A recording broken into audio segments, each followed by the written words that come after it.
I'm one of the members of CARG, which is the Community Association Resource Group. And we put on these seminars between 1 and 2 times a month. And we invite experts in the field that's relevant really to association living. Um, Before I really introduce our guest speaker, I just want to just introduce some of the people that are part of COG. And we vet the various contractors and professionals to join COG. It's a resource group. We have a website that we will send out to everyone, but it is cargforhelp.org, and they'll have little bios on each company. Right now, we have um, we have various disciplines. One of them is banking, which is Center State. That's Terry Russo, and Terry's been actually in the field for many years. She understands condominium and HOA living and the needs and requirements for your banking needs. Um, we have Marcy from Cable Consultants. Marcy has been probably in the field, I don't know, maybe 25, 30 years. She's only about 40. She started when she was about 10. Marcy's very knowledgeable, yes. And she's very knowledgeable when it comes to the cable consultants arena. We have also we have Adam from ServPro, um, and you know, especially with Adam and his group, it's very important that you try to keep his name probably more importantly than almost anybody because when a flood hits and you need somebody to come in to extract the water or mitigate the damages, it's nice to be able to just have his name on hand. So I know that I'm favoring him in a sense, but unlike myself, who's an accountant, you have time to pick an accountant, but usually you don't have time to pick somebody when you have the floods coming in or you have some mold remediation. You have Charles Infantino from GRC Landscaping. Charles is like the founder of the group, so we all look up to Charles. He's been around. He has a full crew. It's not like he's just walking around with one truck and trying to serve his community. He has multiple trucks. He does landscaping, irrigation, tree trimming. He has a wealth of knowledge. We have we don't have Brandon Levy from Legacy Insurance. He's on vacation right now, but it's a situation. Brandon also specializes in association insurance. We have Craig Sassner from Professional Building Services. Uh, Craig is just one of these just nice guys that you just want to deal with as a contractor.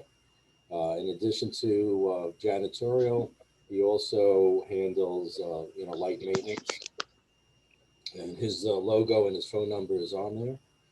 We have Mark Mims from uh, MIM Services. He does basically paving, seal coating, and and pavers. We have Leah, who has a not just just a small little pool service. She really handles Dade, Broward, and Palm Beach areas. It's a situation she can do anywhere from the cleaning to repairs, and she's just a delight to deal with. We have Catherine, who's with United Claims Specialists.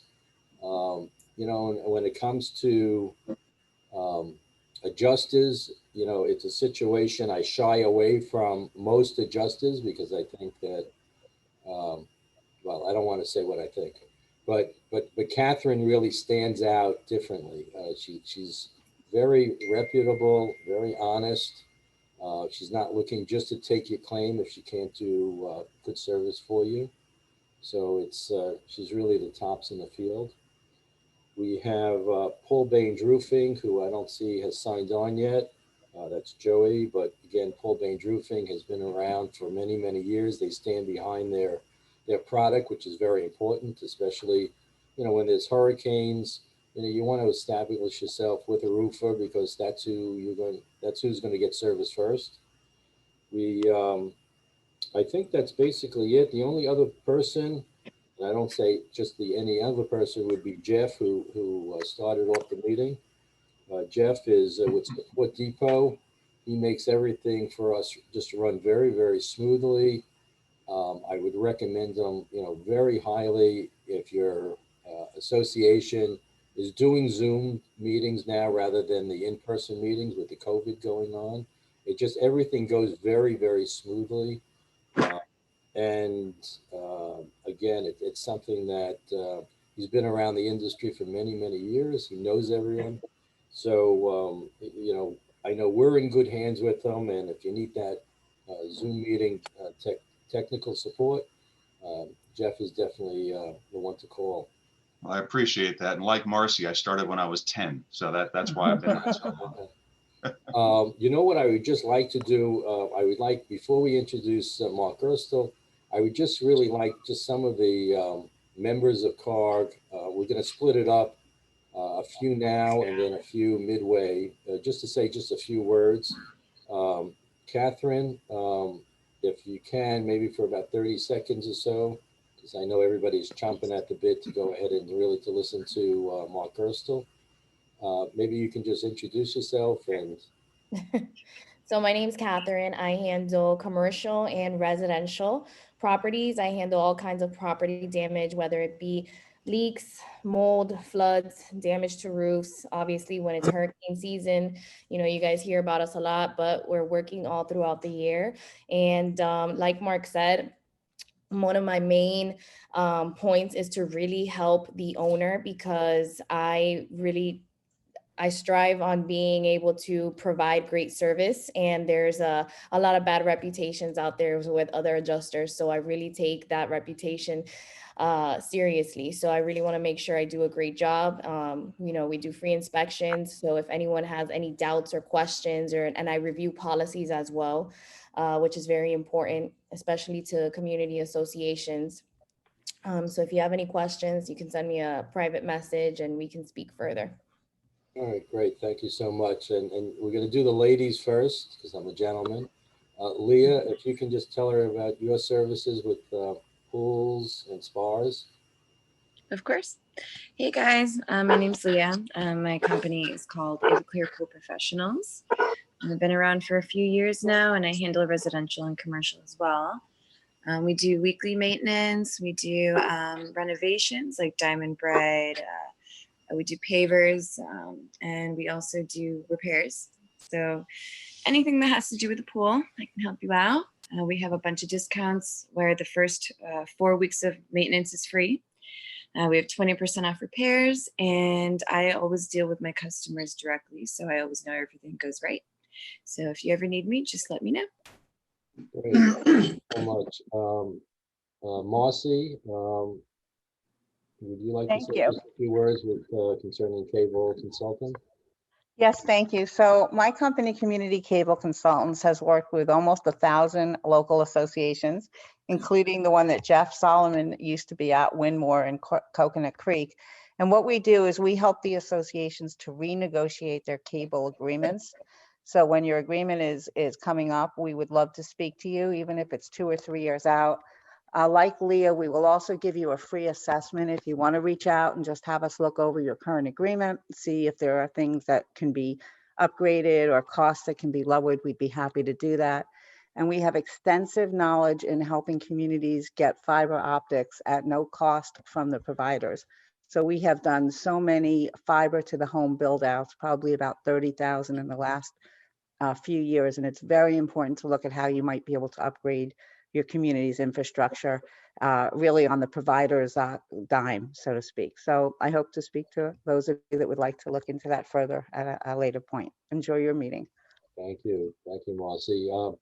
Terry Russo is with Center State. She's having some construction going on, and she asked me just to say a few words because there's a lot of noise in her background. But I've been working with Terry for many, many years. She's with Center State. it's like anything else, which I'll talk about a little later, but everybody specializes. And even with banks, it's very important that for associations, that they use a bank that's association friendly. I'm sorry about that. Association friendly, that understands the needs of the association. And Terry absolutely understands that. I had called her up, and even though as a banker, she knows, a multitude of different disciplines and areas and industries, Terry specializes in associations. And, if I wanted to go ahead and do a loan for restaurants, even though she can do it and she's capable of it, her forte is obviously associations. Adam from ServPro, maybe if you can unmute yourself and do a quick little blurb. Sure, thank you. My name's Adam with ServPro. This is my mother, Cindy, also helping with the business. We're family owned and operated. We mainly handle anywhere, really, the Tri-County area. But what we specialize in right now is COVID cleanings, mold remediation, water damage restoration and dryouts, remodeling. We do remodeling in case anyone might need that. Fires and smoke cleanup, any of those kitchen fires, that happen. We also do odor elimination, any of those tough smells you can't get rid of in bathrooms, and likewise. We also work well with insurance companies. We are national vendors for State Farm, Allstate, Liberty Mutual, Nationwide, the Hartford, just to name a few. So whether you call me first in the middle of the night or during the day, I'm always going to be available to take your call and check on whatever situation you may have. We also do free scopes and estimates as well. But thank you guys for your time. Thank you, Adam. What we're going to do is we're going to break it up. So maybe Craig, can you unmute yourself and maybe just say a few words about your company, and then everybody else will take a break, and after Mark finishes some of his presentation midway, we'll introduce everybody else. Sure, I'd be happy to. Good morning, everyone. This is Craig Saxner, Professional Building Services. We are a full-service janitorial company serving the Tri-County area, and we are celebrating our 40th year in business. We also provide such services as power washing, painting, light maintenance, carpet, windows, floors, and like Marcy and Leah, we also offer free estimates. And if you just need to talk and get a second opinion on something, I'd be happy to meet with you. Thanks for attending, and back to you, Mark. All right, thank you, Craig. So without further ado, what I would like to do is introduce Mark Gerstel, who is one of the partners of Gerstel, Rosen, and Goldenberg. Mark's firm probably is the premier condominium auditor and expert. He's the go-to person that somebody like myself that, I never really introduced, but I do monthly accounting. So we collect the maintenance, we pay the bills, but we can't audit ourselves. We need somebody as an independent CPA to go ahead and to look over what we're doing, to give the association and the members reliance on the financials. Mark is just a seasoned professional. More importantly, he's just a nice guy. He's a gentleman. That's really the best way that I can explain it. There's many auditors out there, and each auditor usually goes ahead and specializes in a particular arena. You have auditors that no gas stations, no restaurants, even though Mark does a lot of that. He's done it in the past over his whole career, and his partners. They specialize right now, really, and Mark, you'll correct me if I'm misspeaking, but to me, he's really the expert in the field of condominium or homeowner association auditing.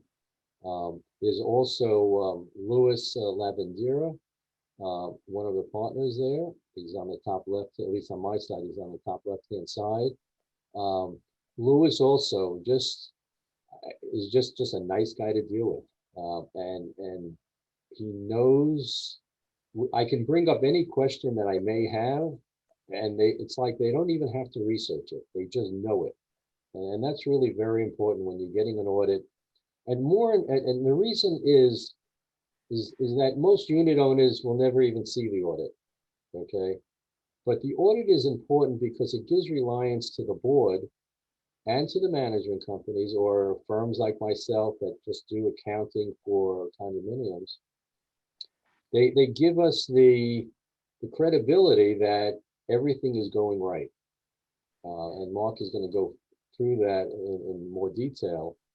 But even if you're going for a loan, when I go for my clients and I try to obtain a loan for them, the credibility of the audit itself is very important. And sometimes it will make or break getting a loan.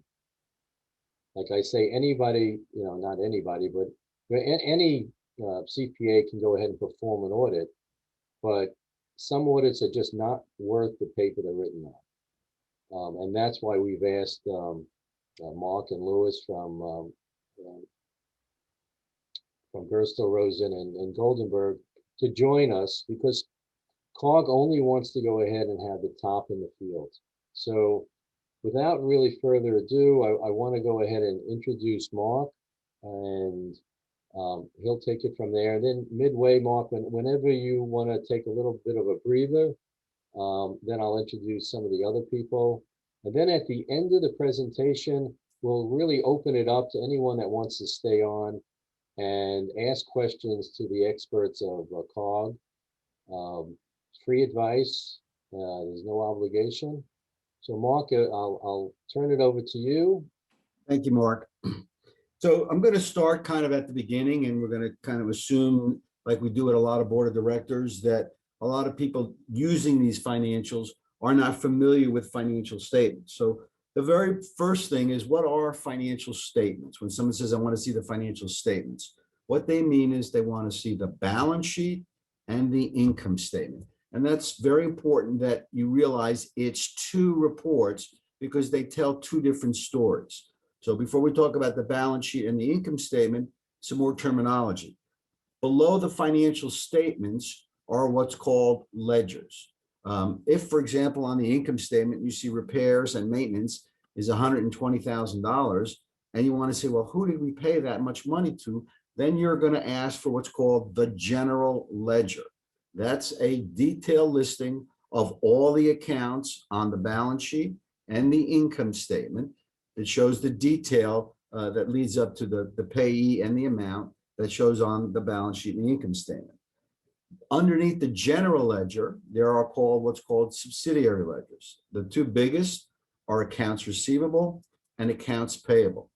Accounts receivable, obviously everybody knows, is usually the aging report of which owners have not paid and for how long they have not paid. Accounts payable will be a list of all the vendors and monies that we owe. And then you also have bank recs. So those three supporting documents support the financial statements, the balance sheet mostly. And the reason I bring them up is if those aren't reviewed and all you look at is the balance sheet and the income statement, then you users are really running the risk that you're using incorrect information. And we'll give some examples of that. Below the general ledger and the subsidiary ledgers are source documents. So when people say, I want to see the contract or the invoices or the deposits, those are what we call source documents. So it's a bunch of different layers that make up the balance sheet and the income statement.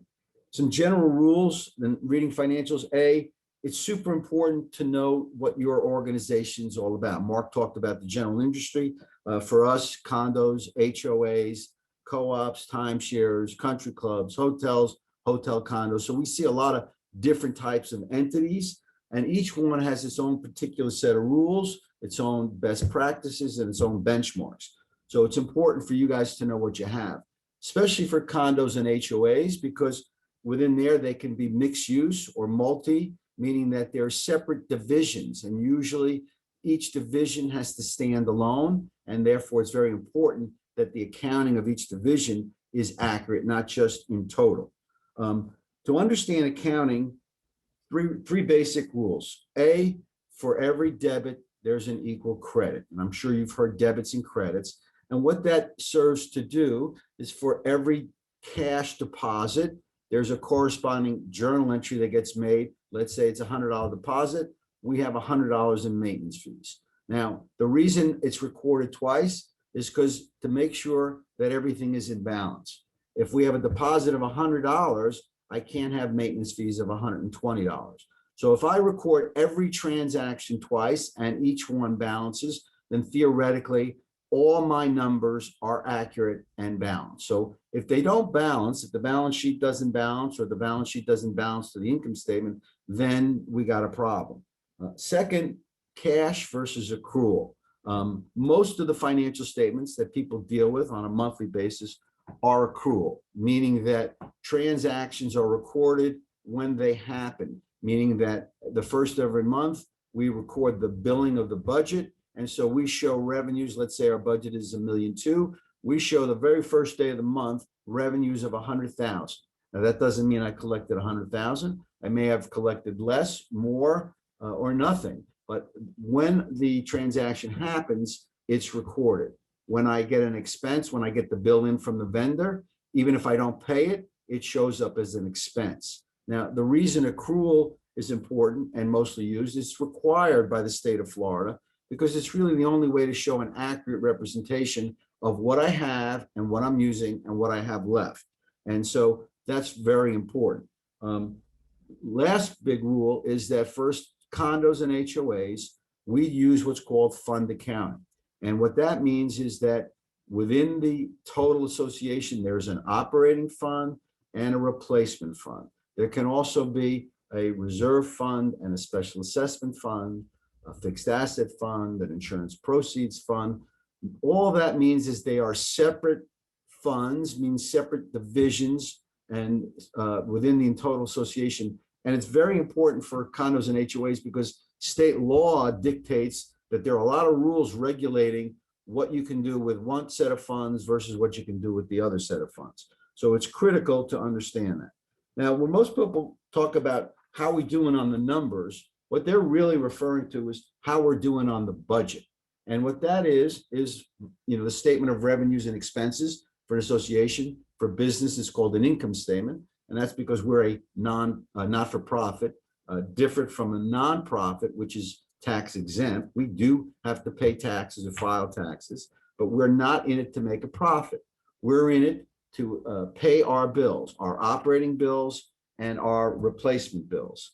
And so what we say is before you go to the income statement to see how we're doing on the budget, it's really critical. And I think it's most important. The most important document is the balance sheet.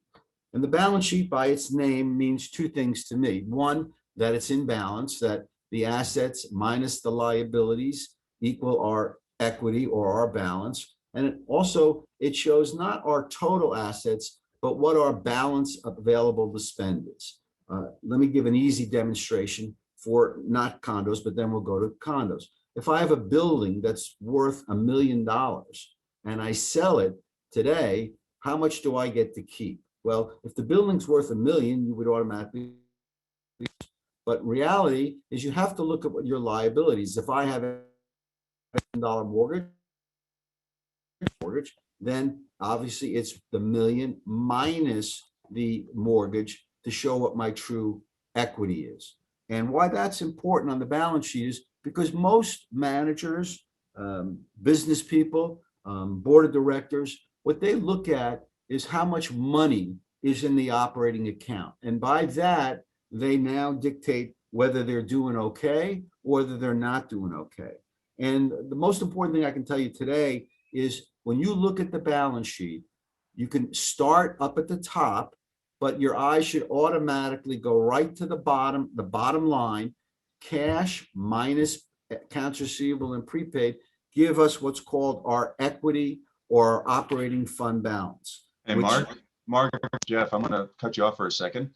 We seem to have lost your video feed. I'm going to send you a request to start your video. There you go. I think your internet connection became unstable for a brief moment because your audio went blank for about a second and a half. Okay, sorry about that. Okay, go ahead, sir. You're back. All right. So the point I'm making is that when you look at your balance sheet, the first number you should look at is your equity, your fund balance. And that is, again, I can have $100,000 in the bank, but if I have prepaids of 80,000, what I really have to spend is 20,000. And that is the first number that you should look at to determine how we're doing in our financial statements. What is my equity? Not what is my cash in the bank, but what is my equity? And so equity for our way of thinking has always been the desired equity for an association is arguably between 1 to 2 months of the budget. I'm talking about operating only. Now, if there are no reserves or no other funds, then sometimes we say it should be at least 3 months equity. And that equity is there to be a permanent cushion on your budget. If I have $1 million budget, I need equity of at least $100,000 because my budget I can't always control, and not everybody pays all at once, and not all the bills come in equally throughout the year. So I need some cushion to provide me cash flow to operate. And the cushion isn't measured by money in the bank, it's measured by what your equity is. Now, if we were on cash basis and I said your fund balance was 100,000 on your $1 million budget, that would mean that I have at least $100,000 cash cushion. But because we're accrual, that equity could include accounts receivable. And so now I have to start getting a little more analytical. And now I know what my equity is. I have to see, is it all there to spend? So I start off, every balance sheet starts off with cash in the bank. And cash in the bank is a natural place to start. And what I look at when I'm looking at a balance sheet and cash in the bank, I'm thinking a number of things right off the bat, starting with operating cash. First thing I'm thinking about is, A, is there any monies owed to the reserves or the special assessment? I might have, as most financials seem to have, a due to or a due from one fund or another. So right away, if I have the reserve account, I have a due to reserves of 50,000 on my 100,000 cash. What I really have in the bank is $50,000. After I look at my due to, due from, I'm going to look at my credit risk limits, and I automatically just scan down first thing, looking for anything over that magical $250,000. And if I do have accounts over 250, I have to realize those are at risk. And then I have to even analyze a little further because it's not just per bank account. If I have 3 accounts in whatever center bank, then it's 250,000 for all 3 accounts. So it's very important that we manage our cash and make sure it's at risk. The other thing I look at is not only do a lot of times we commingle our reserve and assessment money with operating, but sometimes we commingle our security deposit money with operating. And so that's a whole nother type of cash. Again, I got to make sure mentally I break out other people's money, and that cash security deposit account, A, is non-interest bearing, so I don't have to pay the deposit people interest, and B, most important, that it agrees to that number on my balance sheet, security deposit liability. Again, it shows up in 2 places. Now, as an example, the way we use the balance sheet is once I look at the numbers, now I have to look at the schedules. Because if I don't look at the schedules under each one of these numbers, I'm setting myself up for many, many pitfalls. So the schedule I look at for the operating account is the bank reconciliation. And it's important for managers and board members to review that because we look at it kind of like once a year. And a lot of times we're going to see a check that's 6 months old or a deposit in transit that's lingered on and on. And any what we call reconciling items, things that haven't cleared the bank account, if they're old, they need to be investigated. And a lot of times people are so busy day to day, month to month, that we don't have time to track down all these unreconciled items. But it's very important that you look at that bank reconciliation on a monthly basis for each account. Underneath the cash, always underneath the cash, is accounts receivable. And so accounts receivable is going to be a total number. Again, sometimes I have accounts receivable from maintenance, and sometimes I have accounts receivable from assessment, and they can be combined, they can be separated. But it's very important to distinguish one from the other. When I look at accounts receivable, again, I have to look at the schedule, the aging, and I'm going to use a term now that I'm going to bring up later called a contra account. A contra account is, in this case, allowance for bad debt. It means an account that's associated with another account and it's of the opposite balance. So here I have accounts receivable. Let's say my accounts receivable is $50,000. Now, when I look at the aging, I see that 45,000 is over 90 days old. And so we have a rule that we like to go with, and we say anything over 90 days old, I want to have an allowance, meaning that I don't think I'm going to collect my 50,000, and I think I'm going to provide for 45,000 of an estimate of monies I may not collect. Now, let me explain that. I don't mean ever collect. I mean collect within your budgetary 12-month cycle. Because if I don't collect it until the following year, I can't use it this year to help pay my bills. So I keep that allowance very high, so my fund balance really only represents money I'm going to have to spend. Later on, when I collect something that I've estimated to be uncollectible, I show bad debt recovery, and that's fine because I've actually collected the money.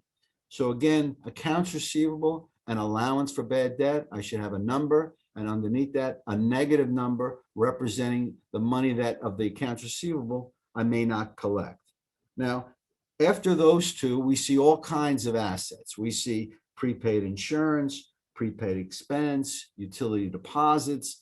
And again, all of them have different impact on the financials. Obviously, prepaid insurance, virtually 99% of the time, there's a schedule that shows what we pay or what we finance and how long it goes and all the different policies. That's very important to understand when your premiums are due and how am I going to cash flow to renew my insurance. But all the other accounts that you have, again, a lot of times we see accounts that are on the balance sheet that just linger for month after month after month, and they're small amounts, but cumulatively they make an impact. So anything as an asset, like uncleared receivables or exchange accounts for payables, those things really need to be investigated sooner than later. We'll notice them at year end.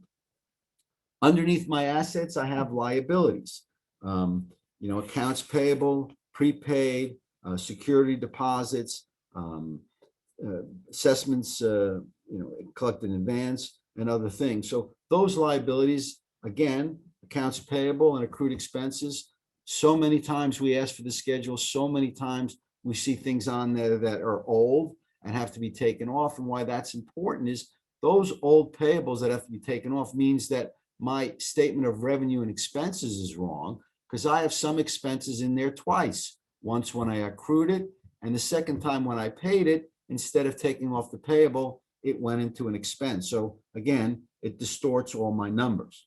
So when I look at my operating assets and I subtract my liabilities, I get down to that equity or fund balance. And again, that's a magic number. It has to represent to us what is our available to spend, our cushion. Now, very few associations we deal with, unless it's a co-op or a club of some type, have fixed assets.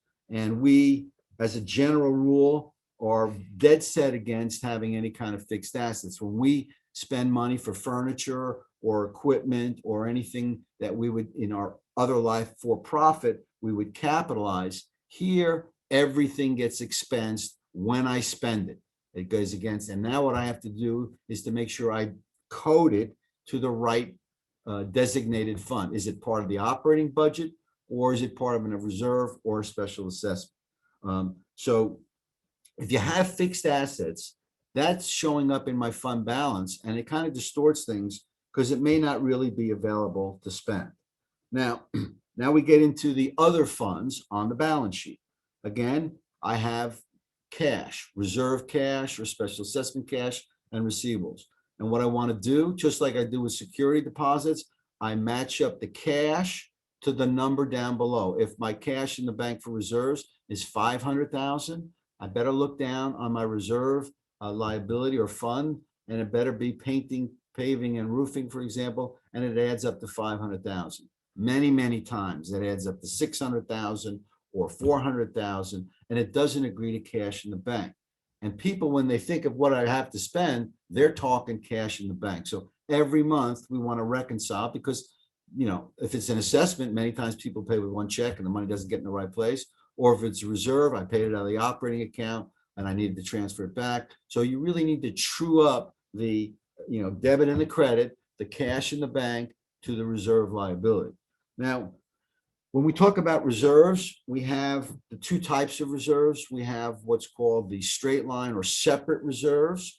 And again, knowing if you're a condo or an HOA, knowing whether you have statutory reserves or non-statutory reserves, all have important meaning to you, because sometimes we have money in the bank and we can't touch it, even though I need to use it.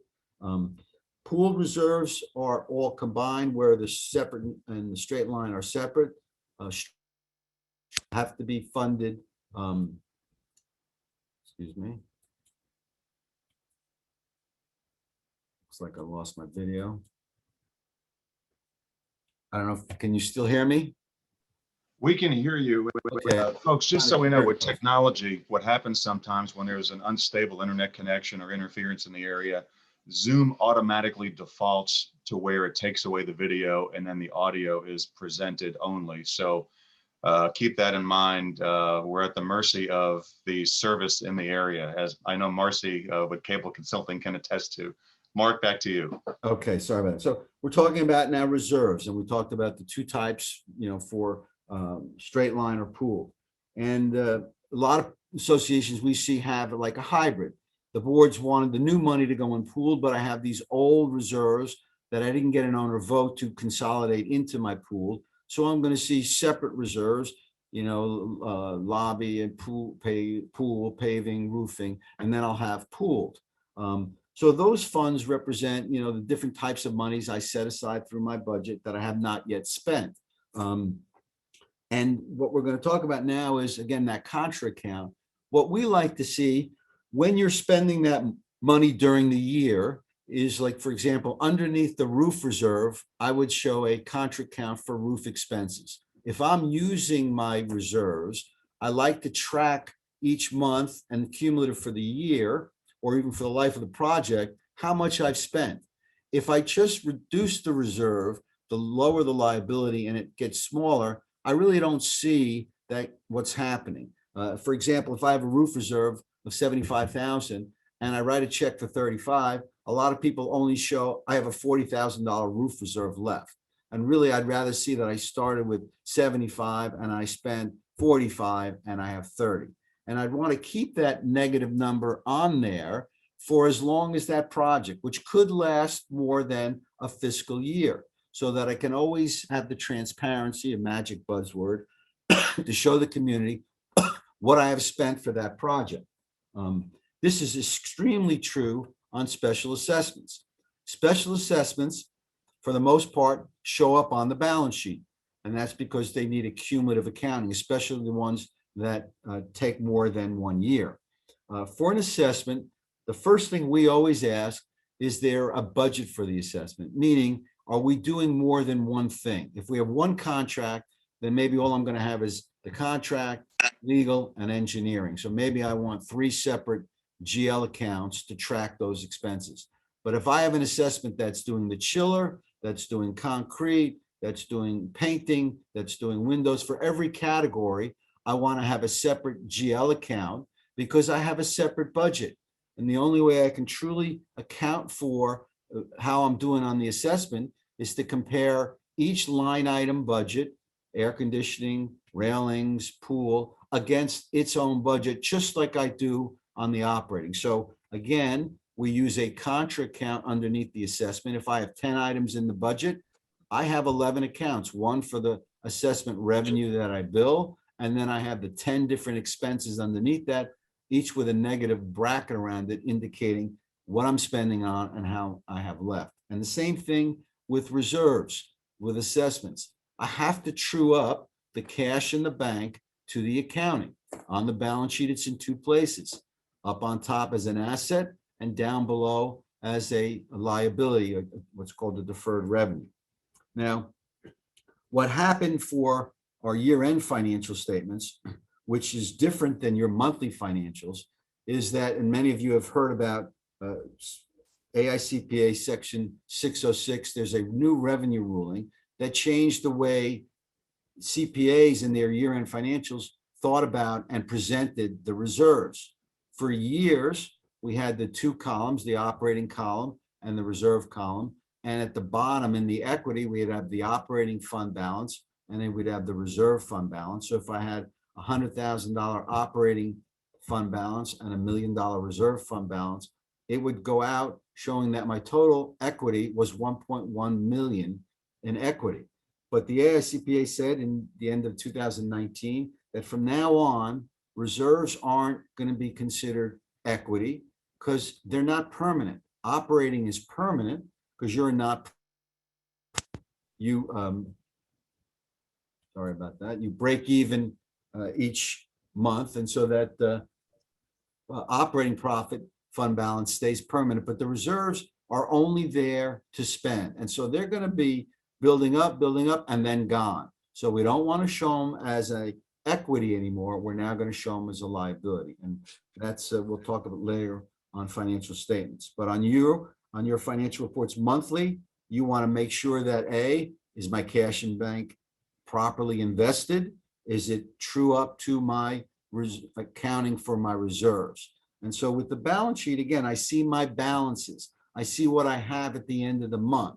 It doesn't tell me how I'm doing on my operating budget, which we're going to take, maybe Mark will take a break here and let your other vendors talk. And then we'll go into the income statement and our year-end financial statements, what those rules are and how they're different from the financial reports.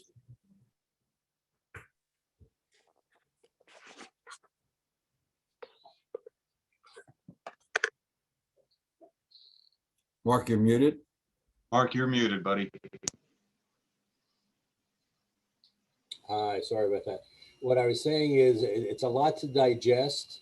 And I know that if you have any questions, you can feel free to give Mark a call to talk about things in a little more detail. At this point in time, I have Charles Infantino, which is GRC Landscaping. I think he's really like one of the founders of this group. And maybe Charles, can you just tell a little about your services for a few seconds? Sure, be glad to. Good morning, everyone. Again, my name is Charles Infantino, and I'm one of the managing partners at GRC Landscaping Services. We are a full-service lawn maintenance, irrigation, tree trimming, and pest control company. We're running approximately 200 employees between two offices here in Davie and in Lake Worth, Florida. And this time of year, we are very heavily involved in tree trimming. So if any of you need any additional quotes or would like to get any proposals for me to come out and take a look at your trees, I'll be more than happy to do so.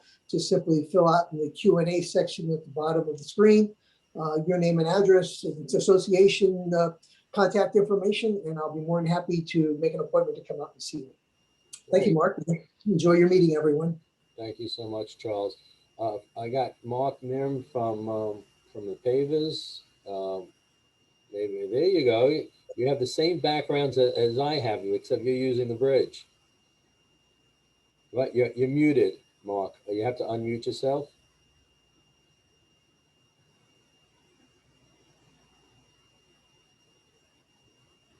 There you go. There you go. There you go. Hi, everybody. Mark Maron here. Thank you for giving me the opportunity to share. The company name is MIM Services. We've been in business 25 years. We specialize in asphalt parking lot maintenance. A bulk of our business is seal coating and striping. We do curbing repair. We also don't mind doing the smaller jobs to help out communities. A lot of companies have minimums. We come in and help out with the small jobs, and we help you out with the big ones. We're more than willing to come out to any property to survey at any time at no charge to give you a report on what we think is necessary for the next time you decide to maintain your parking lot. We'll be happy to hear from you, and thanks for the opportunity. Good morning. All right, thank you so much, Mark. Baines Roofing is not here. I'll say a few words. Again, the contact person is Joey from Paul Baines Roofing. Again, I know that everybody has heard all the different horror stories with roofers, especially during the hurricanes, that they do the work and then all of a sudden when you need them to come back, it's a situation that you can't find them. A lot of people come from out of state. You have a lot of illegitimate roofers out there. Paul Baines Roofing, again, has been around for forever. They're very well known. And more importantly, they go ahead and they stand behind their work. And that's very important. It's not always just the price. To get the cheapest price, you really want to get the best price, but you also want to get the best service. And more importantly, you want to get somebody that's going to stand behind their product. Then the only other person who right now is on vacation, he asked me to say a few words, is Brandon from Legacy Insurance. Again, as we were talking about, like with Center State and a few of the other people that are members of our group, Brandon is a specialist in insurance for associations. So again, he doesn't have to start researching it. He's rated very highly by the different underwriters. And when you speak to him, he's just a wealth of knowledge, and he doesn't have to start calling and asking certain questions.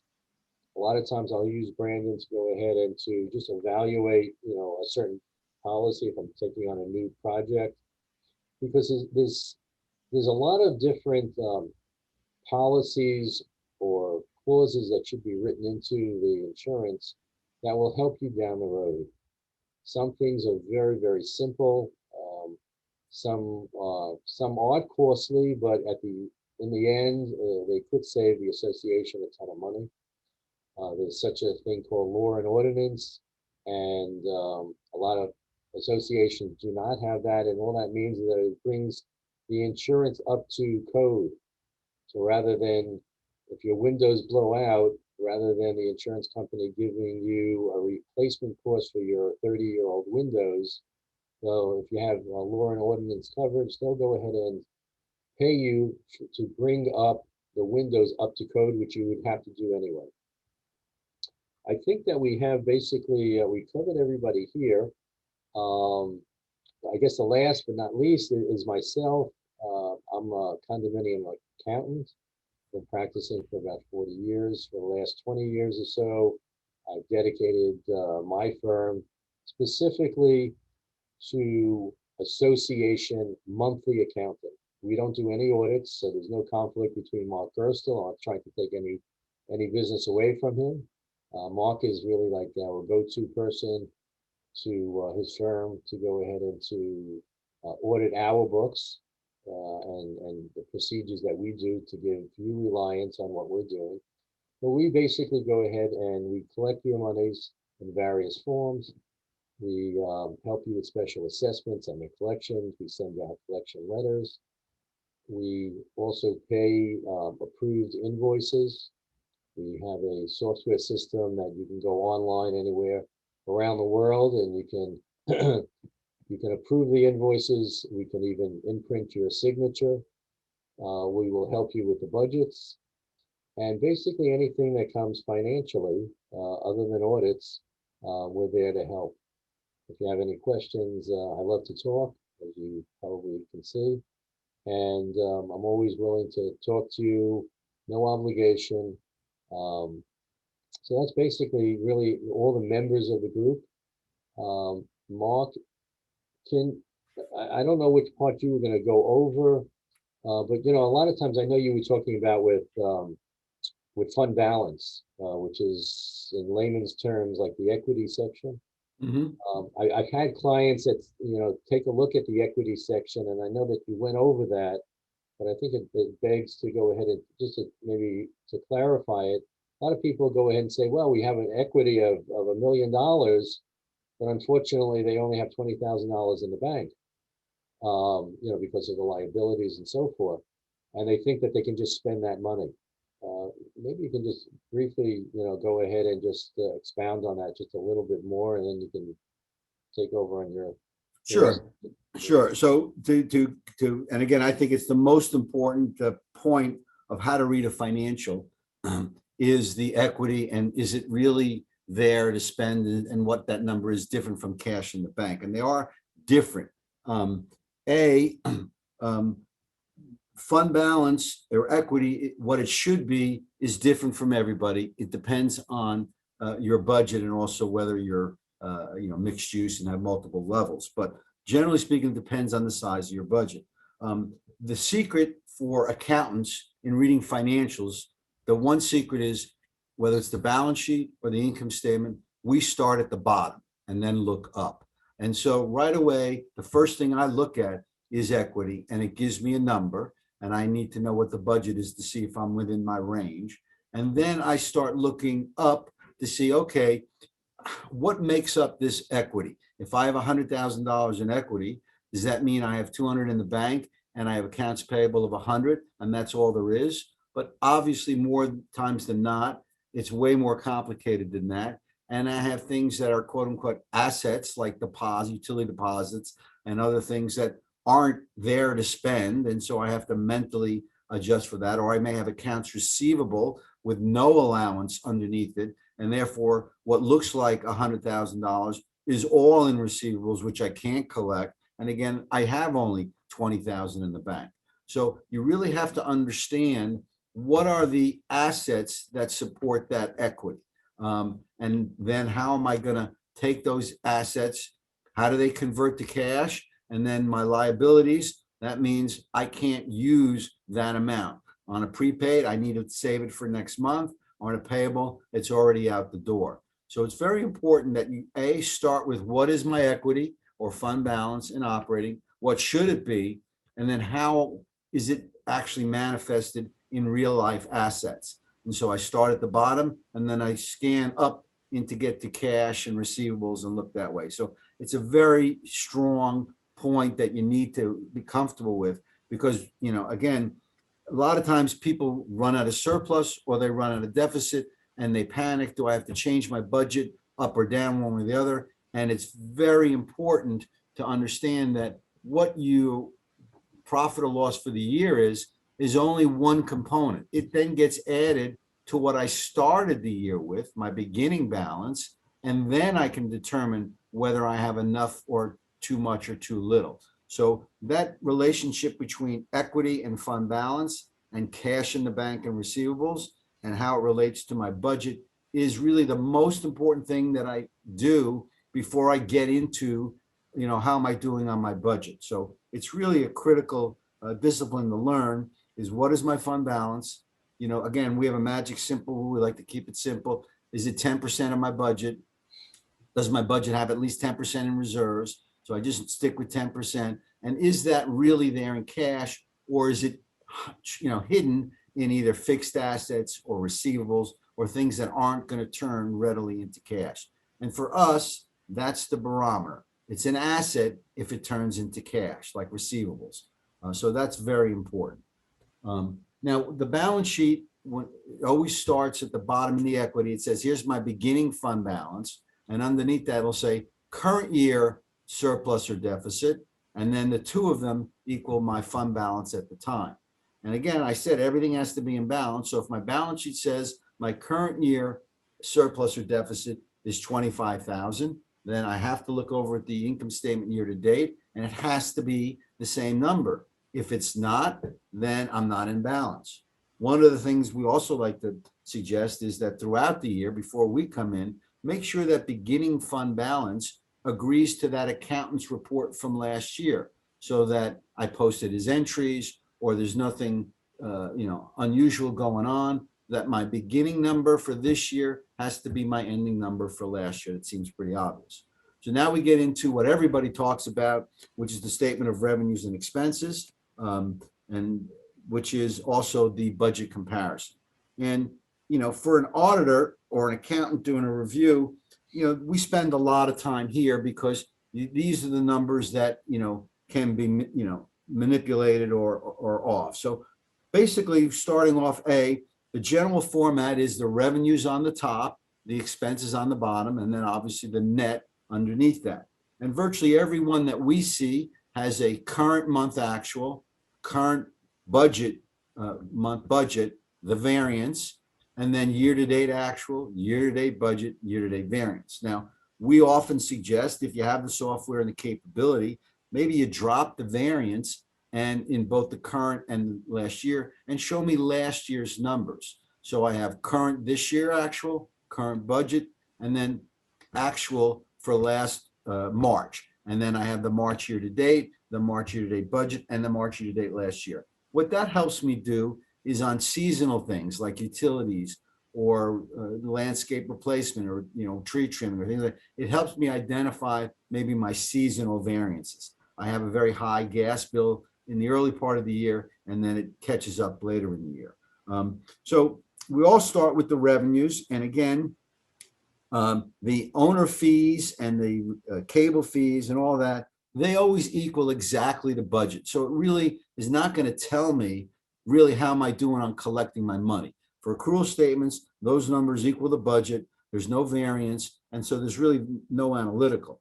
But what comes up with that owner assessment number that we like to show is my bad debt. And one of the things that we emphasize is that you have to record bad debt every month, up or down. I make sure that allowance stays at the over 90 number. If my receivables are going up, then my allowance has to go up. If my receivables are coming down, then my allowance should be coming down. Otherwise, if I don't record what I'm not collecting, it may appear that I have this huge surplus, but it's not really there. And the board of directors is going to say, well, gee, I have all this money, let me go spend it. And you can get in a lot of trouble if you don't record monthly bad debt. So it's usually in the budget. Even if it's not in the budget, it's something you should occur. When we look at the statement of income and expenses, a couple of things. Number one is that, and this ties into the budget, you know, some of the best run communities that we see virtually have a line item narrative for everything on the statement of revenues and expenses, whether it's revenue or an expense. It tells me the vendor, the terms of the contract, or why I'm charging late fees or architectural fees. It gives me some analysis on every line item in the budget, and it really sets the stage for understanding the numbers. Also, from those line item descriptions, many times operating manuals, policies, and procedures can be evolved and created over time. Because as an auditor, we're half concerned with what the numbers say. We're also half concerned, well, what are your internal controls and policies and procedures? All of us here living in Southeast Florida are really cognizant of the horror stories of fraud. We also offer forensic services, you know, which grew out of necessity because, again, we're dealing with a lot of absentee ownership, and we're dealing with other people's money, and either by mistake or you know, on purpose, you know, things can get abused. And so, you know, we're very concerned on how things are authorized, who approves, what is the trail. And so we want to make sure you have a policy and a procedure for everything that is on this statement of income and expenses. One of the things that we look at when it comes to revenue, specifically, we look for parking income or storage income because those are income where we may be supposed to be charging sales tax if I'm renting spaces, or if I'm renting something I can't live in, or clubhouse. Or if I look at revenues here, this is also maybe the at-risk area, because maybe I'm taking some of this money in cash. So the revenues, I have to spend some time, not only how am I doing on budget, but what is happening in each one of these categories, and do I know how that money is being protected? Then I get into obviously the expenses. And again, I think we're all very familiar with looking at the expenses and seeing, you know, how we're doing to month versus year to date. And we have the two type of expenses, as we call it. We have recurring expenses and we have non-recurring expenses. And again, so when I look at an income statement, First thing I do, I start at the bottom. Okay, how am I year to date? Am I at a surplus or am I at a deficit? And then I'm going to go find out why. And so hopefully for recurring expenses, if I have a trend like for water and sewer, we see a lot in 2020, or sometimes in insurance, I see where I'm over budget. And right away, what we do as auditors, we want to know, was it just a rate change? Was the pool leaking, or was it something that's going to recur? Did you budget for it in 2021? Or if it's happening already for the first 4 months, am I going to let the board know that, don't forget, board, I have to project out, I'm losing $5,000 a month on insurance, so I'm going to be $60,000 on that line item alone. So it's important to note my variances, but more important to know why and whether it's recurring or non-recurring. Usually revenue and expenses are broken down into categories, and we'll have administrative, we'll have contracts, we'll have utilities, we'll have insurance, and we'll have repairs and maintenance. And again, that's done so it's easy to determine what my recurring items like utilities, how are they doing compared to my non-recurring items like administration or repairs and maintenance. Legal, mailings, all those things can take administrative and throw them out the window. Again, we're all about multiple GL accounts. The more, the better. If I have one legal account, it's very hard to know why my expense for the year is 3 times budget. But if I have broken down to collection matters or potential litigation matters, without getting too specific, at least then I can track it.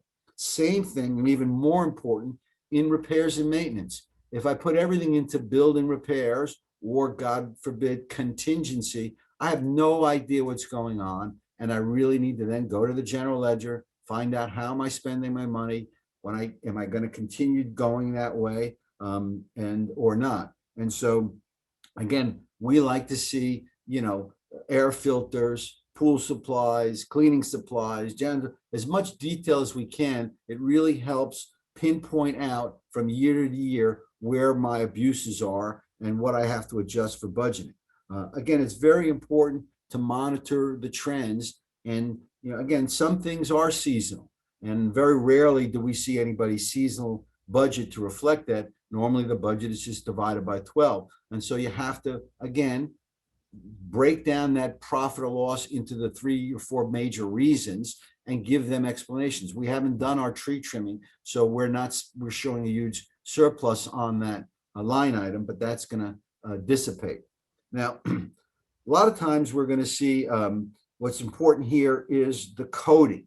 And for income statements, if you're a mixed use building and you have residential and commercial, or you may have certain limited common elements, maybe like a marina or something or balconies or whatever it may be, certain budgets, or if you're a multi-condo, certain budgets are general and certain are specific. And those specific budgets, like a limited budget, you have to code it to the right category, because again, a residential budget cannot share with the commercial budget. If the commercial budget is going over budget, then only the commercial owners have to be raised. So coding the expenses becomes critical.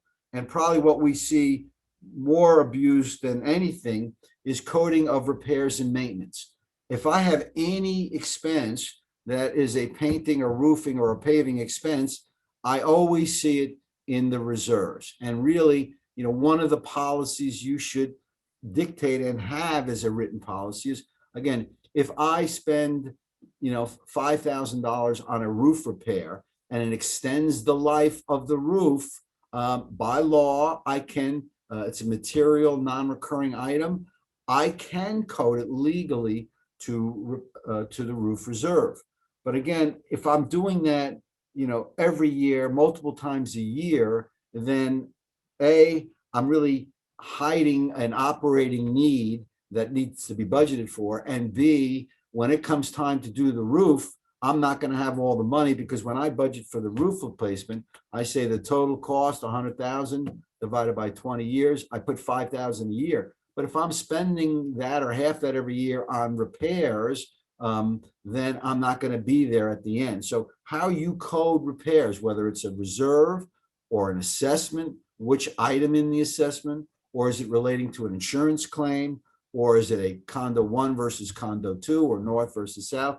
Whatever the delineation may be in your association, coding is critical to whether these income statements are accurate, and you can use them to monitor how we're doing and affect your budget. So again, knowing why your variance is happening, looking to the general ledger to see what's really going on in that variance, to be able to predict why I'm going to go over budget or under budget. And again, that result in itself doesn't tell me whether I have enough money to go forward or not.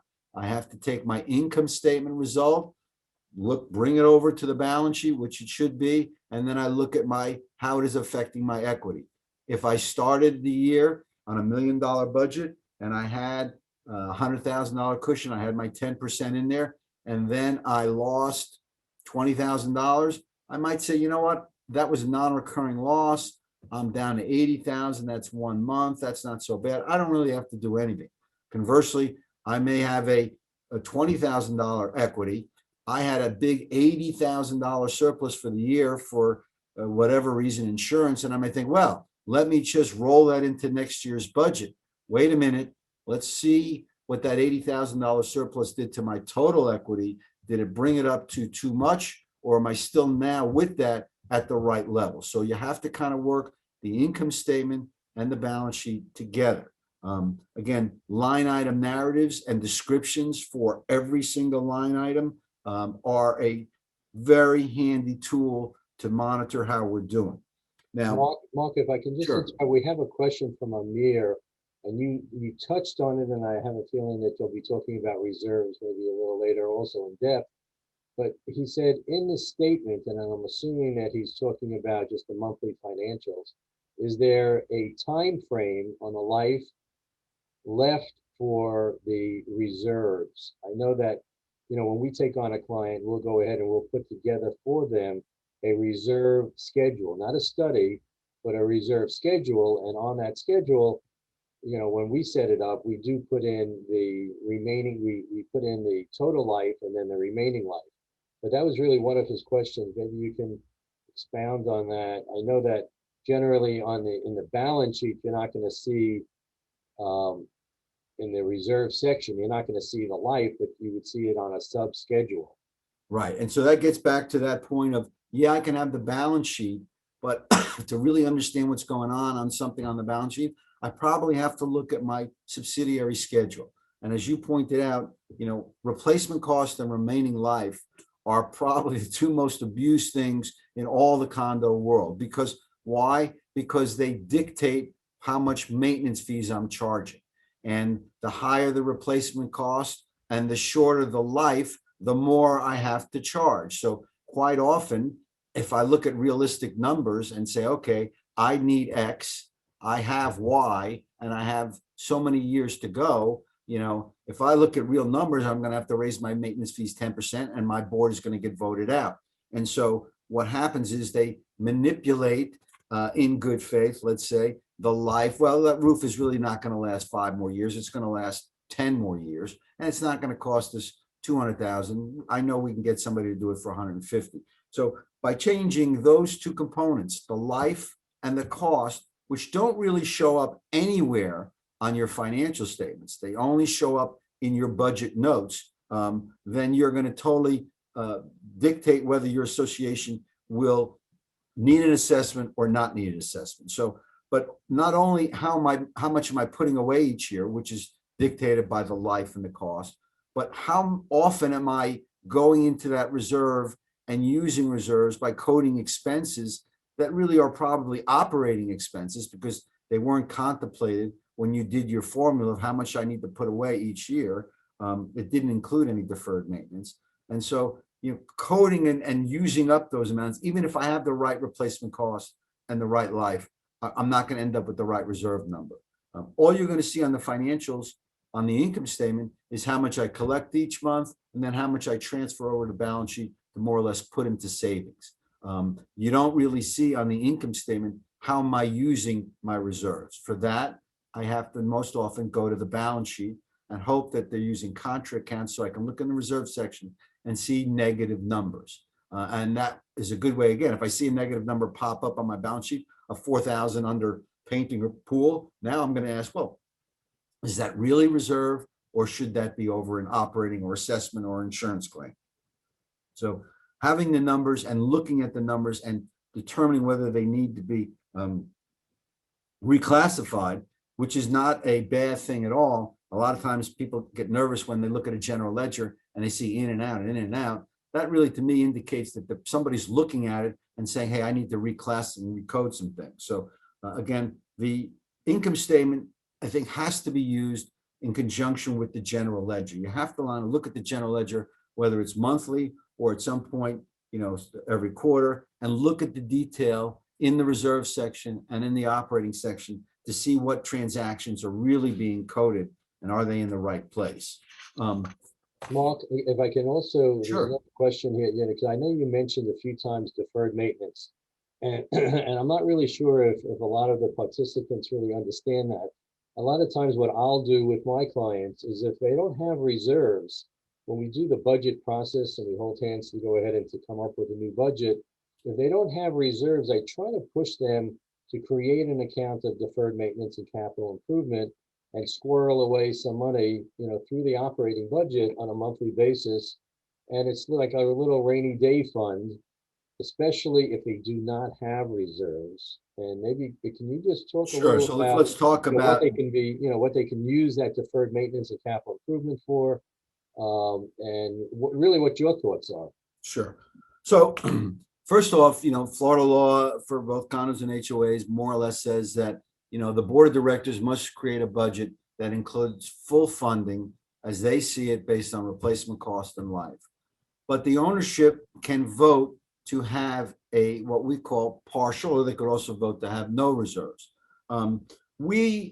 Whenever we see waiving reserves, we automatically say, you're not waiving reserves, you're voting for special assessments, because everybody wants to waive reserves. I don't want to pay it, I'm just going to waive it. But what you're really doing is saying, well, instead of putting a little bit of month away each month, I'd rather you coming back to me with a big bill when it actually comes due. So I better be prepared to fund a special assessment when it comes due. So when I waive reserves, I know I'm asking for special assessments.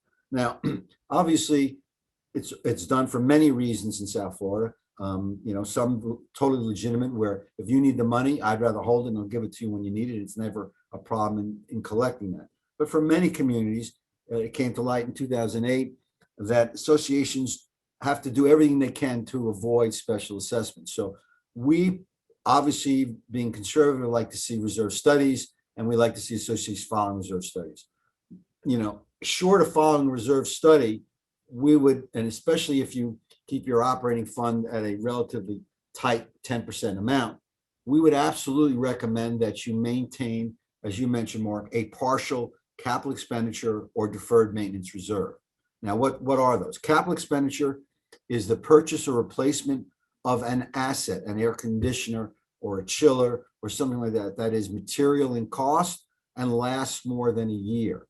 Deferred maintenance is something like pavers or painting, where I'm not acquiring something of an asset, but I'm performing a service that is material and doesn't happen on an annual basis. And so if roof repairs or paving repairs or paint touch up on the wall, whatever, are something that happens throughout the year, as Mark pointed out, many associations vote to have partial reserves. And once the owners vote to have something other than statutory reserves, they can apportion it virtually any way they want, for only capital expenditures, for any board contingency, for certain projects, or for uninsured losses from storms and things like that. So it's really can be used based on the discretion of how it's set up. If it's for general capital expenditures and deferred maintenance, then I can't use it, obviously, if my water and sewer or my insurance go out of budget. But if it's a quote unquote board designated fund for working capital or operating capital, then it really can be rated for anything that the board so chooses. And obviously, I think every association that we deal with, and Mark, I'm sure you can add to it, if there are special assessments, that's when problems happen. I'm not prepared to make all the repairs. I've run out of money in my operating. B, that's when a lot of the, mismanagement, miscoding gets up, especially in today's climate, especially on the East Coast, where all the big assessments virtually that we see, owners are given the option of going, 3, 5, 7, 10 years out with financing, and paying those loans off with that assessment money is a whole nother set of problems than just managing the construction project. So we try to, suggest that they plan on avoiding assessments at all possible. But when they elect to go down that path, that they want to waive reserves or fund very minimal amounts of money so that there's not much money to be squandered, then again, that schedule you include in the budget to show, when things are going to wear out and when I'm going to have to assess you becomes all the more important to the owners to know, gee, this year we're going to do the painting project, so I better be prepared for an assessment. So, we would rather they have, other than the operating fund, unless it's a 6-month cushion in the operating fund, have some other funds available. Because again, as these buildings age, big things happen, and they can just blow through an operating budget in an instant. So, I would agree, Mark, it's really critical to have, but it's just as critical to make sure that we monitor how it's used. Mark, I don't know if you agree with me or not, but there's a lot of condominiums in South Florida that do not have reserves, and they may be 20 years old already. And obviously, it's very difficult to go ahead and to start up a reserve when the roof only has 2 or 3 years left, and paving has a year left, and concrete restoration or elevator, any large expenditure. But what I usually do is I'll try to convince my clients to go ahead after they do a major project. Let's say they do the roof and they don't have reserves and they special assess. It's a great time, even though the condominium may be 20 years old, start with at least the roof reserve, because then you have another 20 years to put away money, and you're putting away a small amount. If you go ahead and if the board says, we're going to do full reserves, and the roof is due in 2 or 3 years, and painting is due in 2 or 3 years, the maintenance is going to go sky high, to play catch up for all those years. I don't know how you advise your clients or what your thoughts are, is after you have a major project, and maybe you did the special assessment, maybe you went ahead and you did a loan, to start slowly, even on one component, go ahead and to start putting away money for the next 20 years or so. Because again, it's not going to affect the maintenance dramatically. Yeah, well, I totally agree that, you can't, no board can go in and raise maintenance fees 20% to start funding reserves and expect to be on that board for more than 30 days. So, continuity of maintenance fees, whether you have surpluses and you roll them over into your budget, or whether you want to start to build up reserves, I think it's a very important, critical aspect of how you're going to get there, is to consider the people paying, and that it can't be a jolt. Nobody's prepared for a 20% increase in their budget. So I agree 100%. And the Florida law has totally given us the ability to do that. You don't have to give the people an option for 0 reserves. You give them an option for full reserves, or you can give them an option for partial. And therefore, they only have 2 choices, a huge increase or a moderate increase. You don't have to give them 0. So, it is a board decision. Obviously, associations that are running bare are really going to have a tough time maintaining values, and, projects get deferred and end up costing more money. And so it's not necessarily, even though it may be the cheapest, it may not be the most efficient way to go. With that. Just as far as the income statement, a couple of points, then I'll talk about our year-end services. If you have a surplus, a big surplus on your statement of revenue and expenses, you don't have to pay taxes on it. There are taxes associated with associations, but it's not on your surplus or deficit. The IRS defines taxable income in very specific ways, really involving interest and other items, and has nothing to do with your budgetary surplus. Also now, I'd like to talk a little bit about, the statements I'm talking about so far, the balance sheet, the statement of revenue and expenses or income statement, and the schedules. Those are produced monthly throughout the year. At the end of the year, CPA firms do what's called a financial statement. What you get monthly are called financial reports. And financial statements, the law is that if you're over 150,000 up to 300,000, you need to do a compilation. A compilation means that we take Mark's numbers and we put them in the form of a financial statement with notes and a cover letter saying that we haven't reviewed it and we haven't audited, and basically we don't provide any assurance that these numbers are accurate, but they're in the form of a balance sheet and a statement of revenues and expenses, and they have footnotes. So it is a acceptable report to have if you're between 150 and 300, but in a lot of ways, you're really not getting any value out of it because we're not doing anything analytical to correct what may be an inaccuracy. If you're between 300,000 and 500,000, you have to do what's called a review. A review has to apply certain analytical procedures. Obviously, they have to tie out the balance sheet to schedules and eyeball the schedules to see if they are reasonable based on their experience and judgment. And then they have to look for variances on the statement of revenue and expenses, and again, get adequate explanations of those items from management. There is no testing of internal control or anything like that. Lastly, if you're over 500,000, you are required to do an audit. And as I mentioned before, the advantage of doing an audit is that it's not just an examination to make sure the numbers are accurate. It doesn't mean an audit that everything is 100% corrected or 100% tested.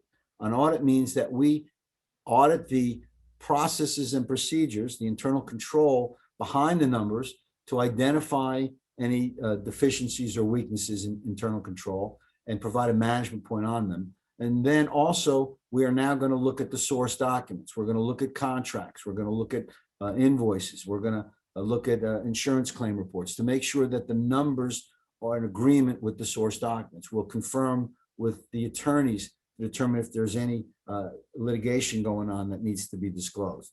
So it's a far more extensive analysis of the numbers.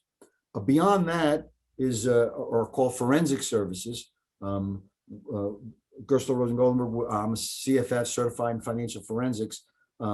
If you have a problem in your association, there's a new board, we didn't trust the manager or we didn't trust the board, you can do what's called a agreed upon procedure where you select in detail certain troubling transactions or aspects, and you do 100% testing, and you don't assume good faith, meaning that if I have a contract for whatever roofing or paving, I may get a specialist to determine if that is a fair value contract. I don't assume that the face value of the contract is adequate evidence. So beyond, I don't have to do a forensic on every aspect of the association. I'm not doing a forensic audit of everything, just on selected things. So those are the three different types of account reports: compilation, review, and audit. And whether you have a compilation, review, and audit, you can tell that by the very first page of the report is what's called the accountant's report. And that will say, we did a compilation, we did a review, or we did an audit.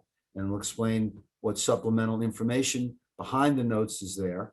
And in our financial statements, Mark, as you brought up before, in our year-end financial statements, it's required supplemental information that we show the reserve life and cost as supplemental information. So that information is so critical, it's now a required component of the year-end financial statements. So, those are supposed to be done, completed within 90 days and made available within 120. And so the time is approaching quickly that your 2020 year-end reports have been contracted out, begun, and are almost completed. Again, with that, if you have a year-end financial review or audit, you may have some journal entries. You want to make sure that those entries get posted into your monthly financials so that our ending balance is your, in 2020, is your beginning balance in 2021. So again, to run full circle, we're really talking about two different things: balance sheet and income statement. The balance sheet, often not looked at, but it's critical. It's like getting your bank statement each month and not looking what the balance in the account is, only looking at the deposits and the checks. The balance sheet is critical as it tells you what I have and what's really available to spend. And beyond the balance sheet and the income statement, I have operating and replacement. I must separate those two activities and not code legal fees that have to do with the special assessment to operating, and conversely not code repairs that have to do with regular repairs to reserves or special assessments. So I have to keep in mind that I have two types of reports, and I also have usually two types of funds. So I know it was a lot. It didn't have much to follow, and I know I talk kind of fast, so I apologize for all that. But any questions you have, feel free to send us. And the one thing that, we have a basic rule. It's the KISS rule. I think everybody knows that. Keep it simple, stupid. Again, that's not in any way to be disrespectful. But again, these financial reports are designed to be readable by everybody in the community. So they really need to be as unaccountant-like as they can be. And they need to be in simple terms. And there's nothing wrong with what we call an executive summary each month, so that you can highlight on one page with about 10 bullet points: cash in the bank, fund balance, receivables, surplus, and major variances. Give them a cheat sheet so they don't have to go through that 1.5-inch thick stack of paperwork at the end of each month. So Mark, let these be your friend. Mark, if I can just jump in, when you were talking about compilation, review, and audit, the thresholds as far as the 150 to 300, 300 to 500, and over 500, can you just explain also that it's not just the operating funds, but it's inclusive of special assessment? So somebody might have only a $200,000 operating budget, but if they end up that year having a $600,000 special assessment, it would push them into the other threshold. Right. Well said. It's total revenues, also insurance proceeds. So the total revenues of the community are what measured on that 150 to 300, 300 to 500, and then over 500. All right. Then we have a few more questions, Mark. I'm just going to read them out. There's another question from Amir. Are there any governmental grants that help with projects that Florida pushes on the condo associations? I'm not really aware of that many. We've not seen any governmental grants unless it's a CDD, some governmental type of entity, not a association only for its members. Normally, governments aren't going to be contributing to private organizations. Right. Okay. And also, yeah, this is a side note. When with all the PPP money that was coming out. It went back and forth, but I yield to you as far as whether associations technically are even allowed to get PPP money, because obviously you always have the power of assessment, Right. And it was based really on a decline in revenue. Well, the PPP guidelines were pretty specific. They said you had to be a business or a 501c nonprofit, and associations are neither. They are not in it for profit, and they are not a 501c, meaning a nonprofit, meaning for really the general welfare, not for a private membership. Having said that, we don't qualify for PPP. I've seen instances where associations, especially when they have a social aspect like a club, where I've seen two associations get substantial amounts of PPP money. Which is typical with the government. A lot of times you try and it goes through anyway, doesn't mean it's right. Technically, associations don't qualify because they're not a 501c and they're not for profit. Thank you. And there's another question from John. He said he wanted to know, what is the next step if the special assessment collections are lagging by 10, 15% after 90 days? Well, it's not going to be a good answer. Obviously, you have a policy of when things go to the attorneys and when you start collecting. But the real answer is those that pay, have to pay more for those that don't pay. So if I have an assessment and 10% aren't going to pay, then I have to reassess that extra 10% until and if I recover that money, and in which case I could then refund it back to the membership. But the answer is that everybody has to pay a bad debt factor for those that don't pay. Thank you. And then James had a question. I guess he was directing it at me. Said, when Mark states that there are condos that don't have reserves, is there, in addition to those required by 718, or none at all? I guess what James is asking basically is that when I was mentioning that a lot of communities do not have reserves, and statutorily you would have painting, paving, and roofing and any other item over $10,000. I'm not really sure of if that's answering his question, or maybe you can. Yeah, again, I think you can have, the board can, has to put out a budget with full funded statutory reserves. Once you get past, you're not going to adopt those, you're going to vote for something less than that, then you can really, the sky's the limit as to what you want to create, what percent you want to create, and what you want to limit it to. But what you describe it as, or say we're going to fund a partial reserve for, that's going to then dictate how you can use it. All righty. And then Leslie has a question. My HOA has collected $25 for keys to the tennis courts. Whoops, I just lost it. Refundable when the key is returned. As of now, under liabilities, the GL code over $10,000. How to get this corrected? Well, she's talking about segregating it into really more of an escrow account, and maybe if they mixed it into operating, okay, right? They should be doing. Well, key deposits are kind of de minimis, and certainly there could be an argument that if I clean up the schedule, I can just take the surplus into operating. Security deposits, definitely not. We've been through a Florida unclaimed funds audit where, after 5 years of trying to refund somebody's money, it must be turned over to the state of Florida. We're not allowed to keep that money. Now, having said that, if in the lease itself, you're allowed to charge an administrative search fee, then you possibly, if it was in the lease and the security deposit agreement, then you could, as you tried to find the person, charge for that. But you cannot keep unclaimed funds on a security deposit. Those are supposed to be turned over to the state of Florida. Key deposits, I don't know that they're, the same, would be considered under the same type of situation, especially since they're $25 per key. It's really more convenience to make sure the keys are returned. There, you probably could write down the liability to the actual amount of deposits that are outstanding, and the excess taken to income. All right, good. And also, Leslie, just keep in mind that with security deposits for keys or any other type of items, a detailed schedule should be kept for the unit owners, so that you can always go back and you can go ahead and say that Mark or John or Mary is owed that $25, and that's what makes up the escrow account.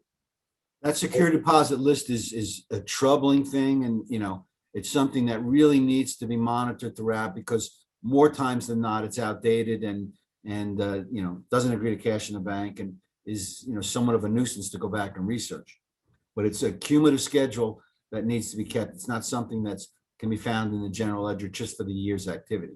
It has to be cumulative from inception. Right. All righty.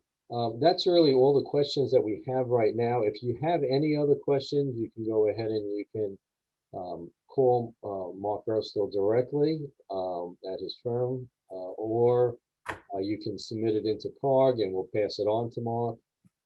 If there's any questions on any other areas other than financial, obviously you can contact any of the members of CARG. Mark, are you basically finished with your? Yeah, I think we've gone through it, Right. much as I could keep people awake. We right. tried, and I think we're ready. Matter of fact, there's one last question that just came in. It says, how long is the wait for a financial statement for a member? Again, the members are not entitled to receive it. They're entitled to be advised that it's ready for review. And the member, if it's not on the website immediately available, then they can make a request to the office. And there are, legal rules that within a certain, I don't know, Mark, 3 days of reasonable time that they have access to that record. But normally, if it's requested, it'll be provided at no cost to the owner. Correct. All right, terrific. Mark, I want to thank you so much. I mean, basically, you're just a wealth of knowledge, and you made a complicated accounting process, and you've streamlined it, and you made it, understandable to non-accountants, which is very important, as you mentioned. When I take on a client, I usually say I'll give them bookkeeping 101, just so they really understand it, because it's so important for the board in order to operate their association, which is a business. It's not, to me, it's not a condo. It's a real live business. Many board directors never even look at the financials, which I think is really not fulfilling their full responsibility. No, absolutely. So at this point in time, we can open it up really to the audience and ask any of our experts in CARG any questions, be that of landscaping, banking, cable consulting, mold and water extraction, insurance, janitorial services, the landscaping, the paving, pool, public adjusting, roofing, or websites and other operations. Mark, I want to interject because this part that we're getting to now obviously is not required for everybody for course credit. And I have a few people asking that they have if they can go and still get their credit now because they have other commitments. So I just want to address really quickly, when the webinar ends or when you leave, you'll get a link that pops up with an evaluation. This evaluation is what you'll do to enter your information that we will then use to get you your course credit. So that answers a couple of questions I see in the queue. How do I get my course credit? And for anybody joining us on the phone right now, obviously you won't see that link pop up. So we also have tomorrow a follow-up email going out to everybody who attended today.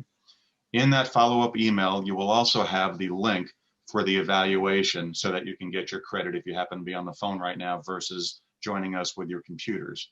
So please keep that in mind. Mark, I just, pardon the interruption, I just wanted to catch a few folks before they left. Back to you, sir. Okay. Hopefully I see Karen Anderson, who's one of my clients, asked about, the year-end financials as far as reporting it back to the membership. I think, Mark, you basically had answered that. A lot of times I'll say, it's silly to go ahead and just to print up 300 financial packages. Sometimes some communities send out a postcard or they'll post it on a website. Any other last thoughts, Mark, on that? No, I think the website is the latest tool, and I think more and more associations are using that to post the audits.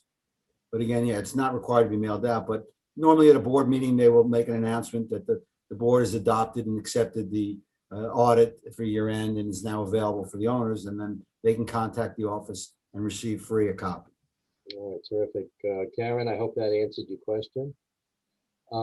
Okay, with that said, we can really open it up basically to really any topic that hopefully we all can answer for you. Obviously, it's free advice, so take that as it comes. And so we'll keep that open, and I'll be monitoring. And Jeff, if you can help us monitor any of the questions for any of the panelists, and then we'll open it up to them. Oh, sure thing. Happy to do that. And I want to mention too, you mentioned websites, and even if your association is not required by the DBPR to have a website, It's such a great tool. You could never, in this business, you could never over communicate to your unit owners. It just helps make the lives of your CAMs and your board members easier. And once you educate your community that you can find certain types of information on the website, you're less likely to be interrupted during a luncheon you might be at the local restaurant when one of your unit owners sees you and you happen to be a board member having lunch, when they know they can go to the website and find a notice or a document or rules or what have you. So it's just a great tool, even if you're not required to have it, and it's not an expensive thing to do either. Right. Pamela went ahead and asked a question as far as can the funds and reserves be moved from one category to another without a vote? The answer is definitely not. That takes a community vote. It's not a board decision. Mark, I don't know if you want to add on anything on Yeah, that? yeah. If there are segregated reserves, again, if you're an HOA, Mark, and you're not statutory reserves, it's possible that the board could move them. But for condos, clearly, you can't move one from painting to roofing or anything like that unless they're been pooled. And that again would require for any existing reserves a vote of the membership. All right. And Karen, my one of my clients said that the DPR said that they have to send the information to all unit owners, and she'll be sending me the ruling. So Mark, I'll read that. I'll pass it on to you, and then we'll see. We'll get back to Karen on that one. Then Rebecca had a question for Mark G, but I don't see the question. If you want to write it in on the Q&A section on the bottom of your screen, or any questions under Q&A, we can go ahead and answer those. Mark, I see it here. I guess I do see Rebecca's. It says, yeah. How do you increase the equity without adding money to reserves? I thought surplus had to be refunded to members or added to reserves. No, again, the law doesn't address what surplus is defined at. Again, remember, most communities start off with 2 months working capital. So, and you're allowed to budget for operating capital. So again, it's a policy and procedures, but you shouldn't, and you're not required to more or less operate at zero fund balance, because again, many things in your budget you can't control, like utilities and insurance. So you're not expected to have go month to month and then have to change the budget mid-year. So having at least 1 or 2 months equity is a pretty much best practices. All righty.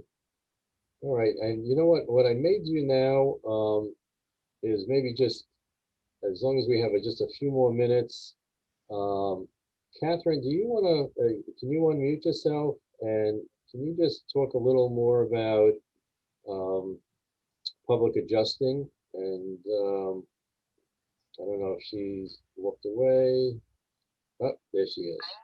I'm here. Maybe you can just explain, what happens is you have a claim, the insurance company goes ahead and denies it, and then where do you come in?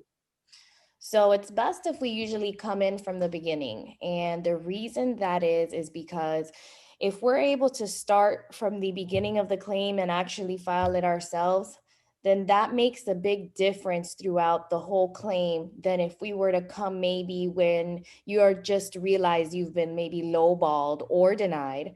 We have to go back, maybe fix a few things that were said incorrectly by maybe a property manager or maybe paperwork that was filed incorrectly, and just kind of go back and do things over again. So usually if we go from the beginning of a claim, and that's why I say, we do free inspections. We let you know if it's worth it to file or not. And, we'll take you through that whole process. That way it's kind of very smooth process. All right, terrific.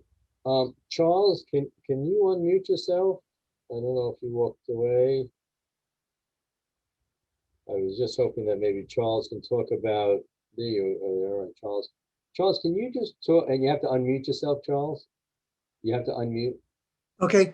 Charles, there's always the questions as far as tree trimming, with the hurricane season, generally it's a major cut, a minor cut every other year or so, and just the importance of maintaining that, especially in South Florida.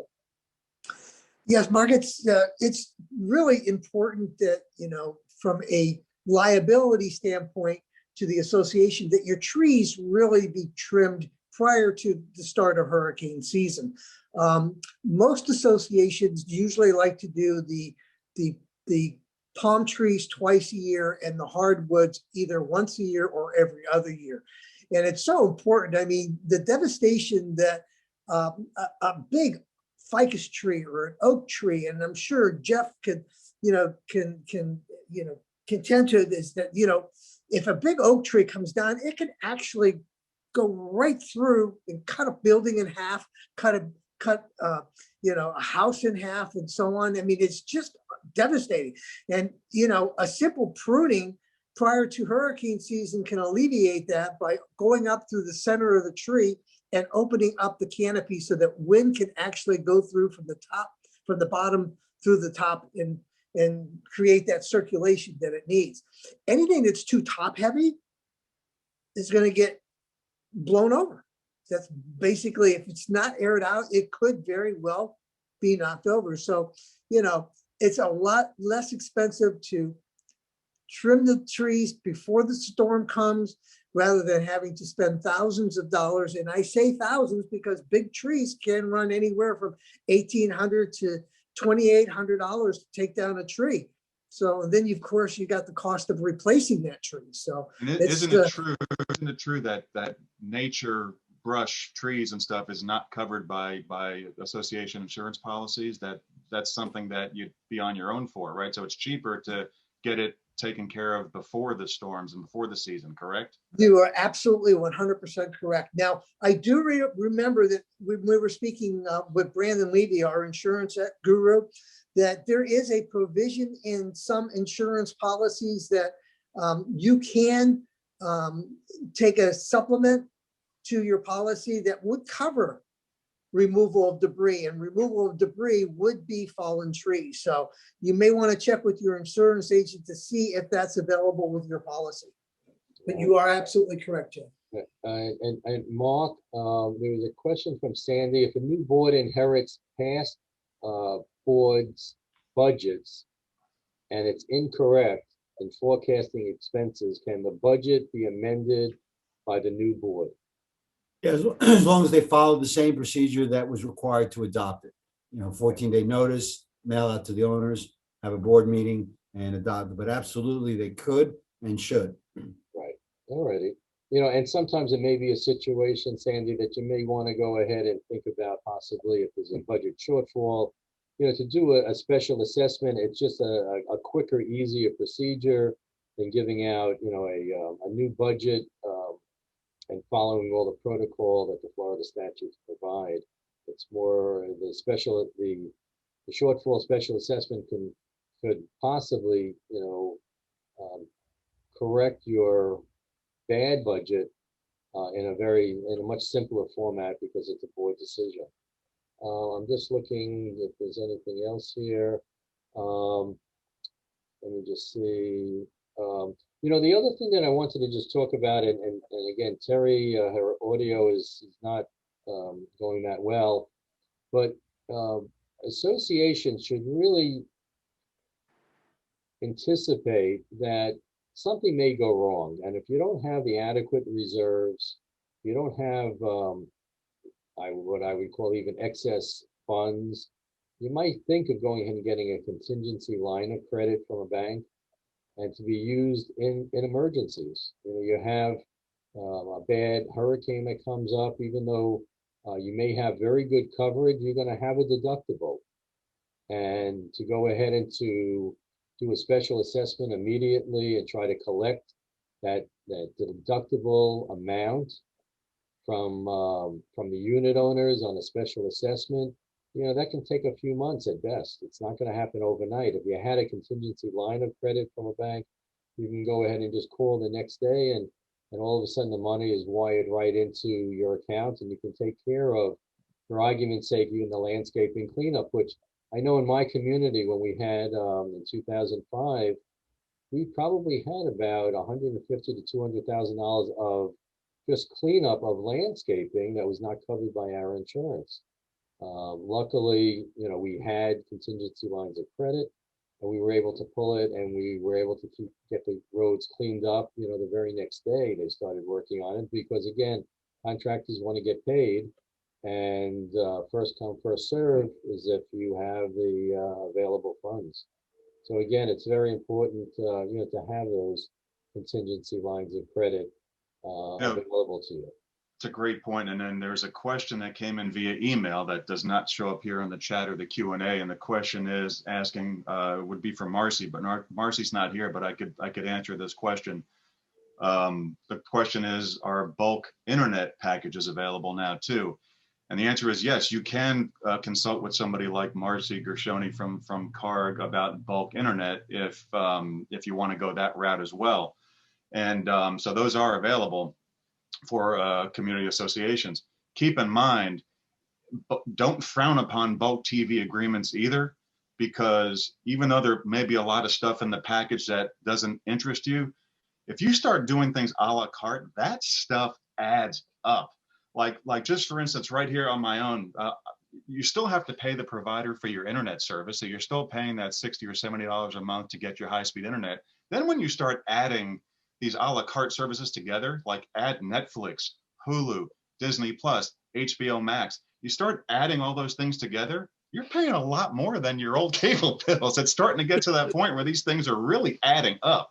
So don't frown upon too much about bulk TV packages that might have been negotiated, and there's maybe a lot of stuff a lot of fluff that doesn't interest you, because they're not as bad as you think when you start adding everything up individually. And Marcy from our group could definitely help you with that.